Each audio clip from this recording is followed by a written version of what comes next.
if you've been following over at Substack, I had a 2-part series. Will the real Vivek Ramaswamy please stand up?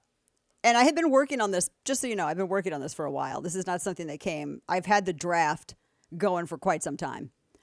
And it's wild to me because I don't get why people are how people can get so excited over somebody whose record they don't even know. People get offended when you're asking. There's one thing about there's trolling, and then there's asking legitimate questions about a candidate's positions and trying to figure out where they stand. And that's not. That's vetting a candidate, especially a candidate that comes out of nowhere. You have no idea what his positions are, and especially a candidate that has donated thousands upon thousands upon thousands upon thousands of dollars to Democrats and Act Blue, like as recently as like 2020. He had said before, and I was going through all the issues that he had waffled on, or not. He says he tries to hold 2 opposing positions on every issue. So in part 1, we looked at the death tax, how he was talking about a 59% death tax, and he was citing a known socialist, Thomas Piketty, and as his as the reasoning for his 59% support of 59% death tax, right? Because the government apparently he thinks should be the beneficiary of your life's hard labor and not your family. How when he wasn't pushing COVID vaccines and a digital passport, he helped create and he was selling this biomedical surveillance database to track all these patient records with his subsidiary company, Datavant. Now, he still owns Roivant, ROI-Vant, which stands for return on investment. And he still owns a stake in it. And that company that he owns a stake in is suing Pfizer and Moderna right now over mRNA tech. And his company's partnered with Pfizer numerous times.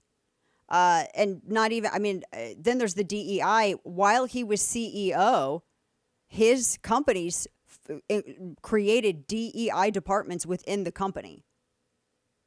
It's weird, right? Because the guy wrote a book about everything that other governors have done. So that's true. He didn't step down until February of this year. He was CEO of Roivant, and he didn't step down until February of this year. And he tried to say later that he didn't realize it was about DEI, but it's literally called Roivant Social Ventures. That's the DEI department within Roivant Sciences. You didn't know the S stood for social? You're the CEO. You can't really play dumb with this stuff. You can't have it both ways. You can't brag about how you're a micromanager and then say that you didn't know this was happening in your own company. He created Strive Asset Management in 2022 to tackle corporate ESG, except critics were pointing out that it effectively damages its own mission because it purchases shares and then adds to the value of those companies, trying to force them to change their behaviors. And then they immediately started toning down their anti-woke rhetoric, immediately. There was a huge piece about that. So these are all very, that's just part 1. He was a Soros fellow. He tried to scrub that. He said that he only accepted the Soros award to help pay for law school because he couldn't afford it, except he was already a multimillionaire when he went to law school. So that doesn't pan out either. He said he didn't vote before 2020. He actually cast his first vote for a libertarian in 2004. He's donated thousands, and I have all of the receipts up at Substack, chapter and verse. You can feel free. Don't take my word for it. Go and look at everything yourself. You can just bypass me totally and just go look at all of the links, because not only is everything cited, I also give you footnotes of everything else. So he's donated thousands to Act Blue, thousands to the DNC, including very recently. And he absolutely blasted Trump over January 6th. This was before he entered the primary. After he entered the primary, everything changed. He blamed Trump for inciting a riot.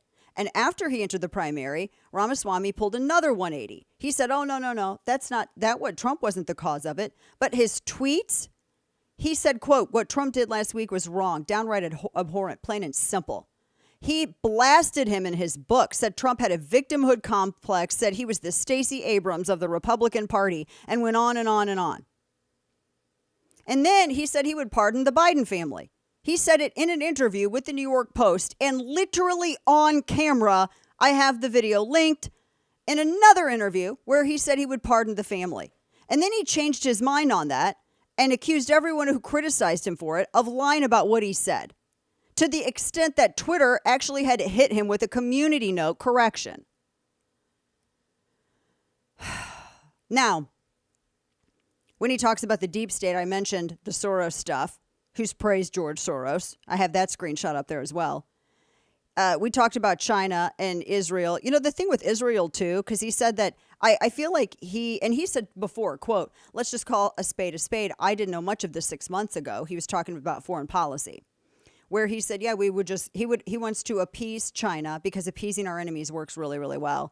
And he also doesn't understand the importance of having an alliance with Israel. And by the way, that's not just, he thinks it's foreign welfare. You realize they purchase, the deal with Israel is that they have to purchase American produced things. That's the deal. It's not like welfare. And it's also a deterrent to Iran. I feel like he doesn't know enough about these issues to talk at all about them, much less articulately. That, to me, is stunning. Because like I said, this is not a learning on the job position. I wouldn't hire someone who didn't know how to take care of a damn dog to take care of my dog, Rocco. There's no way in hell I'm going to have someone who doesn't even understand the basic, ABCs of not just, the Pacific, what's happening in the Pacific, but also within the Middle East, and learning on the job, running all of this as commander-in-chief. Are you kidding me? And to not understand the nature of the relationship with Israel. They purchase American manufactured things for their defense. That is the arrangement.